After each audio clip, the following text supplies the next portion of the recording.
Panoorin ang susunod na bahagi ng Batang Quiapo.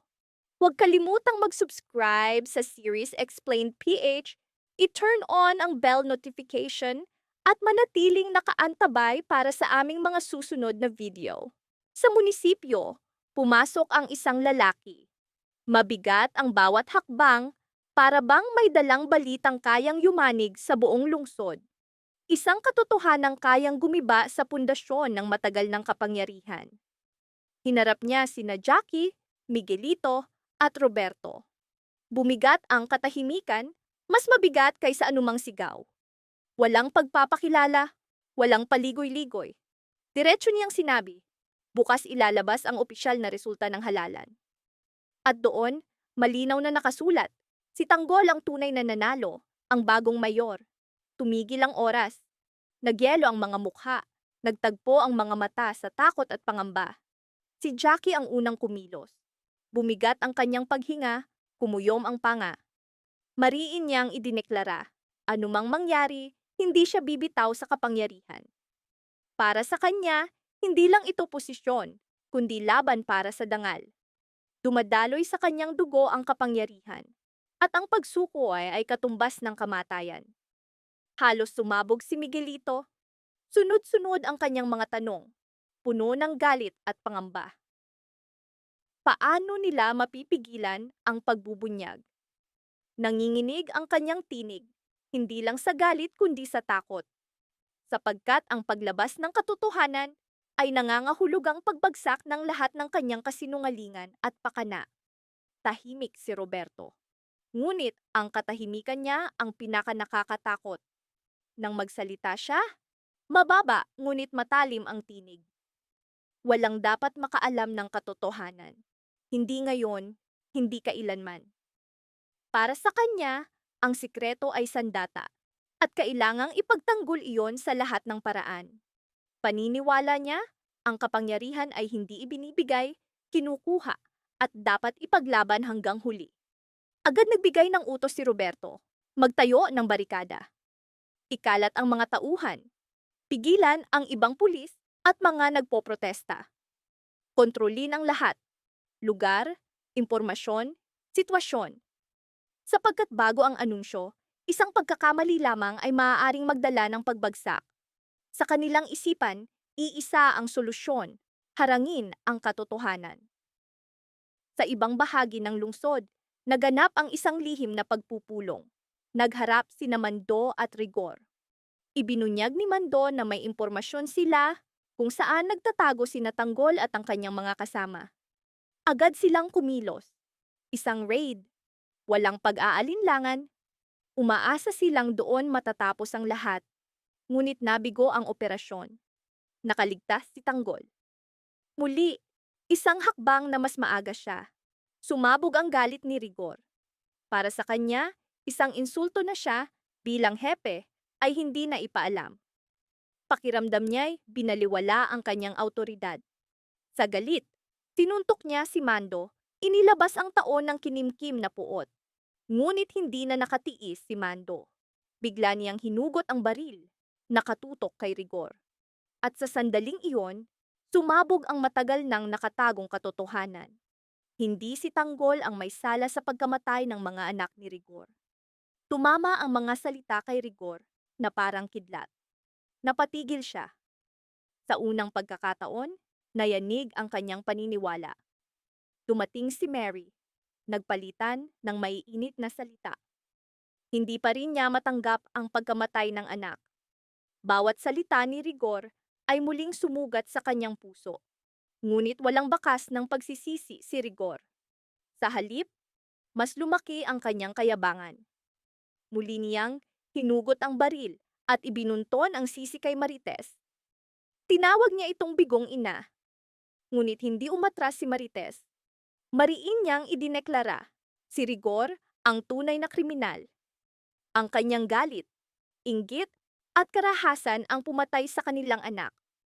Ipinahayag niyang wala ng karapatan si Rigor. Hindi sa pamumuno, hindi sa pag-angkin sa libing ni Santino. Sa wakas, kinuha nila ang bangkay ng anak upang parangalan siya sa huling pagkakataon, upang angkinin siya bilang kanila. Ilang sandali, bumalik si Rigor sa libing kasama ang ilang pulis at si Marites. Bakas sa kanyang mukha ang matinding galit. Inutusan niya, ilabas si Tanggol, ibunyag ang kanyang pinagtataguan. Sa narinig, nag-alabang dibdib ni Tanggol. Handang-handa siyang harapin si Rigor, handang maghiganti. Ngunit pinigilan siya ni Ramon. Kalmado, mariin, sinabi niya, hindi pa ito ang oras. Sobra ang mga inosente sa paligid. Darating ang hustisya, ngunit hindi ngayon. Umatras si Tanggol. Pinili niyang protektahan ang inosente kaysa lamunin ng kanyang puot. Maya-maya, dumating si Eneng sa kanilang pagtitipon. Bakas sa kanyang mukha ang takot. Ibinunyag niyang inatake sa puso ang kanyang ina. Kailangan ng agarang gamutan, ngunit wala silang pera. Halos gumuho siya sa desperasyon. Pinakalma siya ni Tanggol.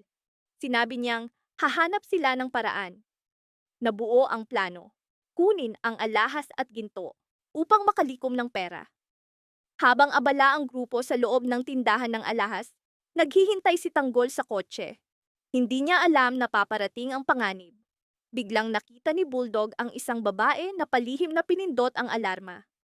Naunawaan niya, paparating ang pulis. Wala nang oras. Agad bumigat ang hangin. Nagulat si Tanggol nang makita ang mga armadong pulis na pumalibot sa kanila. Paglabas ng kanyang mga kasama, inutusan silang sumuko. Nadakip sina Bulldog at ang iba pa. Ngunit hindi sumuko sina Tanggol at Ramon. Mabilis silang kumilos. Nagpaputok sila sa mga pulis na nakatutok sa kanilang mga kasama. Muli, bumulusok ang kanilang buhay sa dugo at kaguluhan. Ang kanilang pasya, bigyan ng pagkakataon ang iba na makatakas. Ngunit, sa sandaling iyon, lumantad ang tapang at paninindigan ni Tanggol. Handang protektahan ang kanyang mga tao, kahit alam niyang mas malaking panganib ang darating. Malinaw sa sunod-sunod na pangyayari. Papalapit na ang huling pagtutuos, kung saan haharapin ng katotohanan ang kasakiman ng kapangyarihan. Unti-unti nang lumilitaw na si Tanggol ang tunay na nanalo, ang bagong mayor. At habang lumalabas ang katotohanang iyon, lalo pang nagiging mabangis. Mas marahas ang kampo ni na Jackie, Miguelito at Roberto. Sa loob ni Rigor, nagsimulang manginig ang konsensya. Unti-unting gumuho ang matagal na niyang maling paniniwala. At si Marites, sa matatag na paninindigan, ay humingi ng hustisya para sa kanyang anak. Si Tanggol man ay napilitang gumawa ng mga pasya na hindi lubos na tugma sa kanyang prinsipyo. Ngunit para mailigtas ang mga mahal sa buhay, wala siyang pagpipilian. Upang matulungan si Eneng, nilusob nila ang tindahan ng alahas.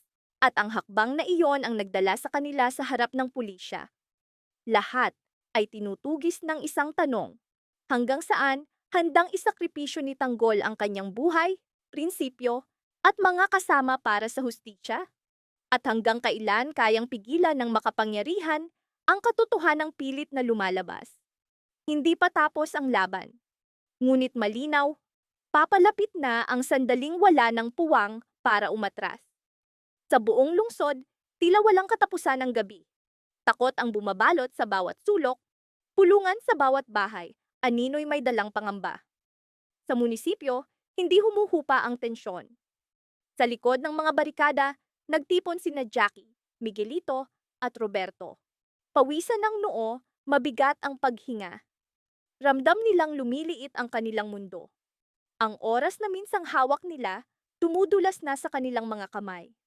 Dumating ang mga ulat, may mga dokumentong lumabas, may mga saksi ng handang magsalita. Sa mga lansangan, lalong lumalakas ang pangalan ni Tanggol habang sila'y lumulubog sa hinala. Naglakad-lakad si Jackie. Lumaki ang takot sa kanyang dibdib. Sa bawat hakbang, iniisip niya, saan siya pupunta kapag gumuho ang lahat? Ngunit mabilis niyang ibinaon ang pagdududa. Para sa kanya, hindi pa tapos ang laban. Hindi ito matatapos sa papel, kundi sa puwersa. Nasa isang sulok si Miguelito, nag-uutos sa telepono. Ngunit sa bawat tawag, naramdaman niyang unti-unting lumalayo ang kanyang mga kakampi. Ang ilan sa takot, ang ilan ay umatras. Sa unang pagkakataon, naramdaman niyang nag-iisa siya. Ang kanyang kuta ng kasinungalingan ay gumuho. Tahimik si Roberto sa labas. Ngunit sa loob ng kanyang isipan, mabilis ang takbo ng mga plano. Kung hindi nila kayang pigilan ang katotohanan, babaluktutin nila ito. Kung hindi nila kayang pigilan si Tanggol, sisirain nila ang kanyang pangalan. Sa isang maling galaw, handa siyang isakripisyo ang sinuman. Samantala, sa isang tagong lugar, nagkubli sina Tanggol at ang kanyang mga kasama.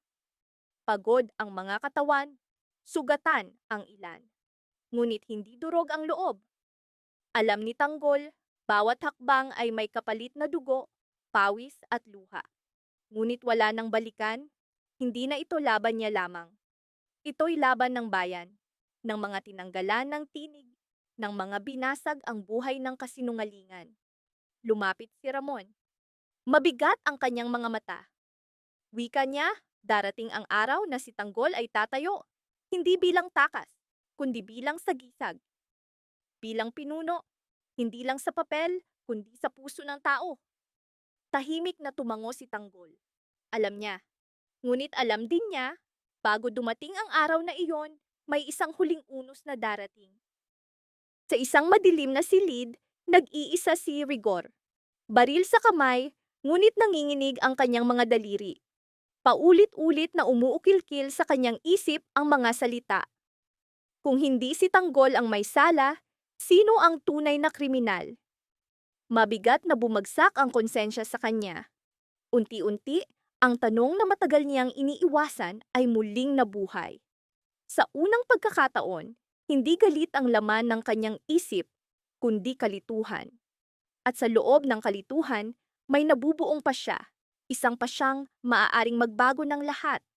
Tahimik na nakaupo si Marites sa tabi ng kabaong ng anak. Walang luha, walang salita. Ngunit ang katahimikan ay kanyang panata. Hindi na siya muling magmamakaawa, hindi na siya muling hihingi. Mula ngayon, lalaban siya para sa kanyang anak, para sa katotohanan. At kung kailangan niyang humarap sa makapangyarihan, gagawin niya kahit mag-isa. Sumapit ang bukang liwayway. At sa pagsikat ng araw, dumating ang oras ng anunsyo. Tila sabay huminga ang buong lungsod, naghihintay sa sandaling magtatakda ng kanilang kapalaran. Sa pagitan ng liwanag at dilim, sa pagitan ng kasinungalingan at katotohanan, nakatayo si Tanggol. Hindi perpekto, hindi ligtas, ngunit handa. Sapagkat kapag lumitaw ang katotohanan, may babagsak, may lalaban, at may magbabayad ng utang ng matagal ng krimen. Kapag sumikat ang araw, wala nang dilim na makakapagtago. Sa umagang iyon ng Lunes, bumigat ang bahay ni Miguelito. Katahimikan sa paligid, walang tunog, walang galaw. Ngunit sa bawat dingding, sa bawat sulok, nakatago ang paparating na unos. Naibigay na ng abogado ang balita. Kinabukasan, formal nang iaanunsyo ang pagkapanalo ni Tanggol. Para sa marami, iyon ay liwanag ng pag-asa. Ngunit para kina Miguelito, Roberto at Jackie, iyon ay banta. Para sa kanilang matagal ng kapangyarihan, iyon ang hudyat ng pagbagsak. Sa munisipyo, si Miguelito ang unang nagsalita. Basag ang tinig, hindi mapakali. Tinanong niya, ano na ang mangyayari? Paano nila haharapin ang paparating na unos? Mariin ang sagot ng kanyang ina. Ang kapangyarihan ay hindi kailanman isusuko. Kailangang ipaglaban hanggang huli, kahit sino pa ang humarang. Malamig na dagdag ni Roberto, hindi lang barikada ang dapat itayo, kundi baluktutin ang mismong kwento ng katotohanan.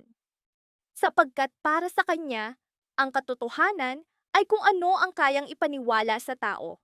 At iyon ay dapat ipagtanggol sa anumang halaga. Sa kabilang panig ng lungsod, may ibang apoy na naglalagablab.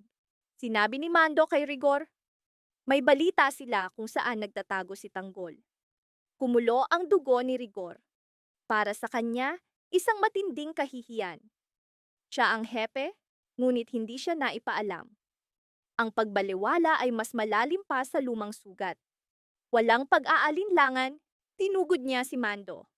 Sunod-sunod ang paratang, bakit itinago ang impormasyon? Ngunit hindi umatras si Mando. Itinutok niya ang baril at mariing sinabi, hindi si Tanggol ang pumatay sa mga anak mo. Tumama ang isang pangungusap na iyon kay Rigor na parang patalim. Sa dalamhati, sumigaw siya, itinuro si Mando, ikaw ang pumatay sa mga anak ko. Sa sandaling iyon, nawala ang saysay ng batas at uniforme. Magkaharap ang dalawang lalaki. Parehong durog sa bigat ng pagkawala. Parehong nilamon ng galit. Samantala, sa isang tahimik na sulok ng lungsod, may ibang eksena. Nakaupo si Eneng sa tabi ng kanyang ina. Sa malumanay na tinig sinabi niya, sa susunod na kaarawan, magkasama sila.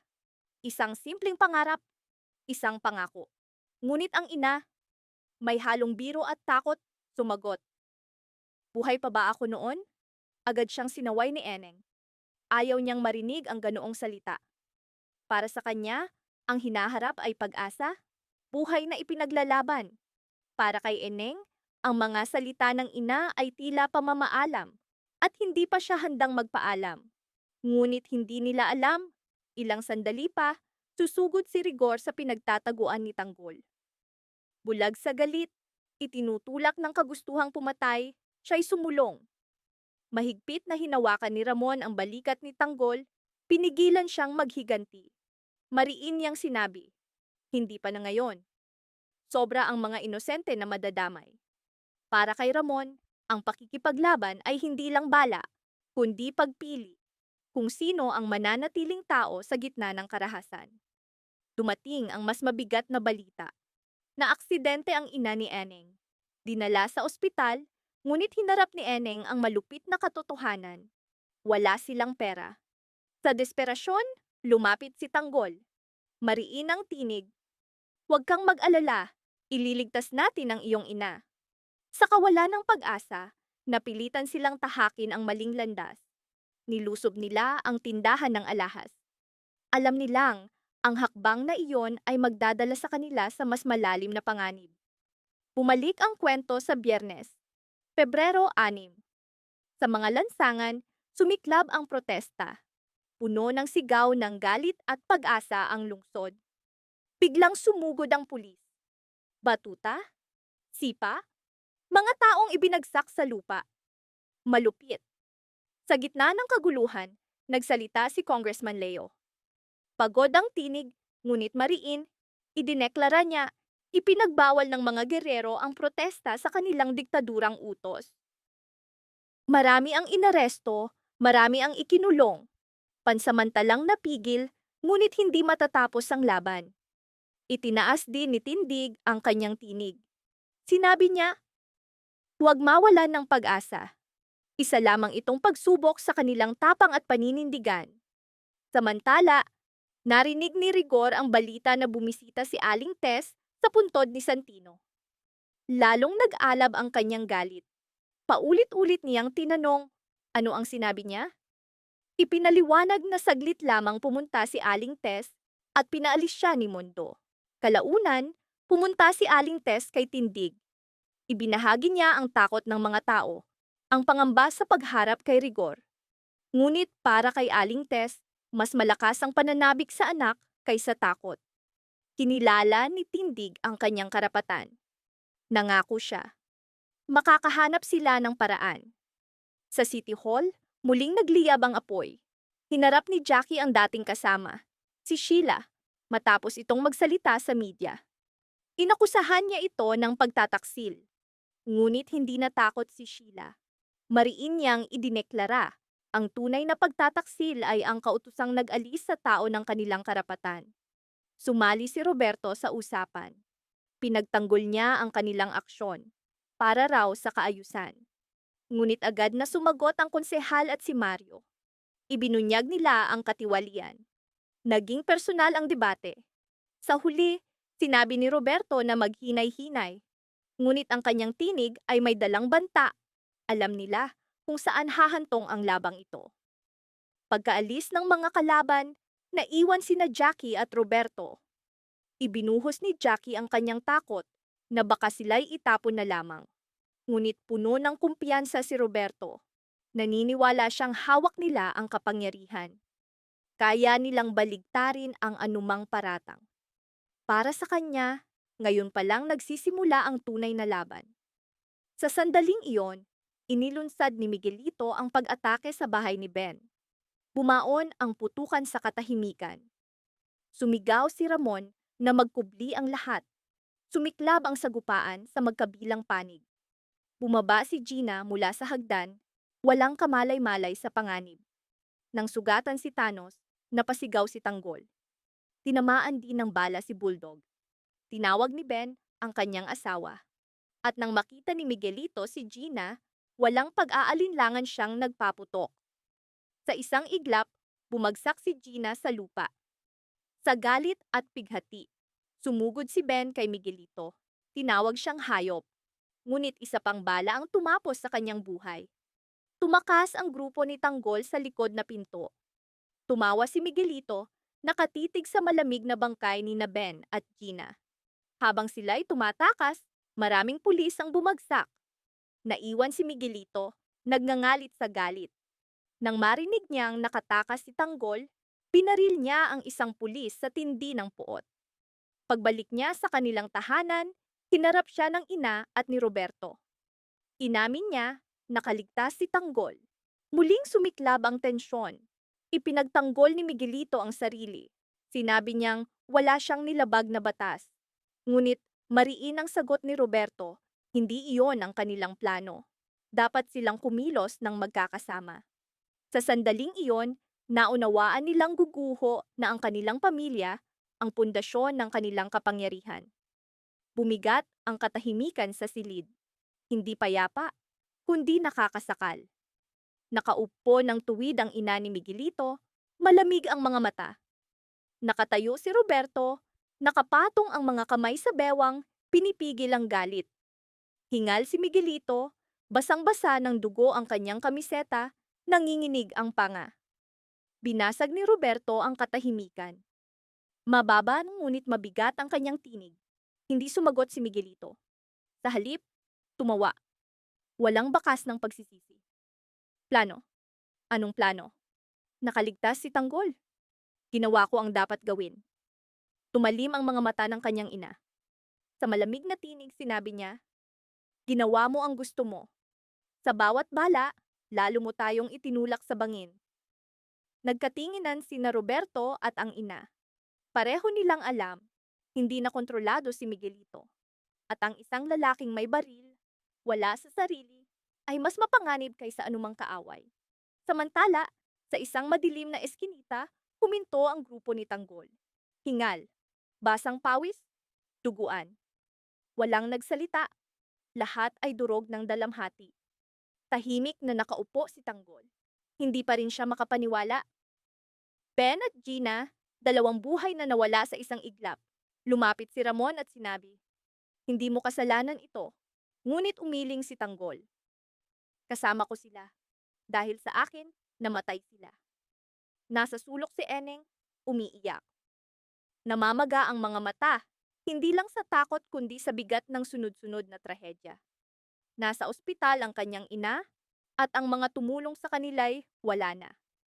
Sa malayo, naglalakad si Rigor, baril sa kamay, ngunit mas mabigat kaysa armas ang galit sa kanyang dibdib. Para sa kanya malinaw, hindi na ito tungkol sa batas o posisyon. Personal na ito. Sa ospital, nagmamadali ang mga nurse. Palipat-lipat si nanay ni Eneng sa emergency room. Nakaupo si Eneng sa sahig, umiiyak. Lumapit si Tanggol, iniabot ang pera. Hindi sapat ito. Ngunit simula, hindi kita iiwan. Tumingin si Eneng sa kanya. Sa unang pagkakataon, nakita niya hindi takot kundi paninindigan. Isang paninindigang handang isakripisyo ang lahat. Sa labas ng ospital, huminto ang isang kotse. Bumaba sina Aling Tess at Tindig. Nang makita si Tanggol, Hindi nagsalita si Aling Tess. Hindi tumakbo. Lumapit siya at mahigpit na niyakap ang anak. Ang yakap na iyon ay pumuno sa puwang ng mga taon. Yakap ng pagmamahal na may halong takot. Anak, bulong niya. Huwag kang bibitaw. Sa City Hall, sumabog ang ibang balita. Mga video, saksi, pangalan. Lumalabas na lahat. Pumasok si Sheila sa opisina ng konsehal dala ang folder. Hindi na ito mapipigilan. Lumabas na ang katotohanan. Sa narinig, napasandal si Roberto sa kanyang upuan. Hindi pa sila tuluyang talo, ngunit hindi na sila ligtas. Sa gitna ng lahat, nabuo ang pasya sa isip ni Tanggol. Hindi na siya tatakbo. Hindi na siya magtatago. Kung may laban, tatapusin niya. At sa malayo, sa ilalim ng madilim na langit, dalawang puwersa ang papalapit sa isa't isa. Isang panig handang lumaban para sa katotohanan, ang isa handang pumatay para sa kapangyarihan. Isa lang ang tanong, sino ang unang babagsak?